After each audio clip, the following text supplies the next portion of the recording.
അപ്പോൾ നമ്മുടെ ഇന്നത്തെ വീഡിയോ ലാസ്റ്റ് ടൈം ഇട്ട് ഡൽഹി ഫുഡ് ടൂറിൻ്റെ സെക്കൻഡ് പാർട്ടാണ് കേട്ടോ. നമ്മൾ ജുമാ മസ്ജിദ് കാണാൻ വന്നപ്പോൾ അവിടുത്തെ സ്ട്രീറ്റ് ഫുഡും കൂടി എക്സ്പ്ലോർ ചെയ്യാമെന്ന് വിചാരിച്ചിട്ട് നമ്മൾ ഖുറേഷി കബാബ് സെൻറ്ററിലാണ് ആദ്യം പോയത്.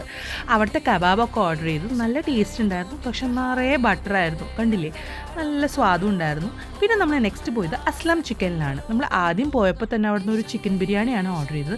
അപ്പോൾ നോക്കുമ്പോൾ എല്ലാ ടേബിളിലും ഈ ഒരു ഡിഷ് ഇരിക്കണം കണ്ടു. ഇതാണ് ബട്ടർ ചിക്കൻ. നമ്മൾ അതും ഓർഡർ ചെയ്തു കേട്ടോ. സാധാരണ നമ്മൾ നാട്ടിൽ കിട്ടുന്ന പോലെ മസാലയായിട്ടുള്ളൊരു ബട്ടർ ചിക്കൻ അല്ല. നമ്മൾ ഗ്രിൽ ചിക്കനിൽ ബട്ടർ നിറയെ ഒഴിച്ചിട്ട് നല്ല വെറൈറ്റി ടേസ്റ്റ് ആയിരുന്നു അതിന്.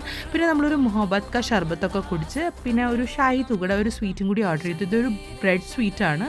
നിറയെ മലായി ഒക്കെ ഇട്ടിട്ടുള്ള ഡ്രൈ ഫ്രൂട്ട്സ് ഒക്കെ ഇട്ടിട്ട് കുട്ടികൾക്കൊക്കെ നല്ല ഇഷ്ടപ്പെടും. പിന്നെ നമ്മൾ ലാസ്റ്റ് ഒരു ലസ്സിയും കൂടി കുടിച്ചു. പിന്നെ അവിടുത്തെ ലസ്സി ഒരു സ്പെഷ്യൽ ലസ്സി തന്നെയാണ് കേട്ടോ. നല്ല തിക്ക് കൺസിസ്റ്റൻസിയിലുള്ള ലസ്സി സൂപ്പറായിരുന്നു. പിന്നെ നമ്മൾ സൈക്കിൾ സവാരിയും കൂടി നടത്തിയിട്ട് അന്നത്തെ ഡേ നമ്മൾ വൈൻഡപ്പ് ചെയ്തു. അപ്പോൾ അത്രയേ ഉള്ളൂ. ബൈ.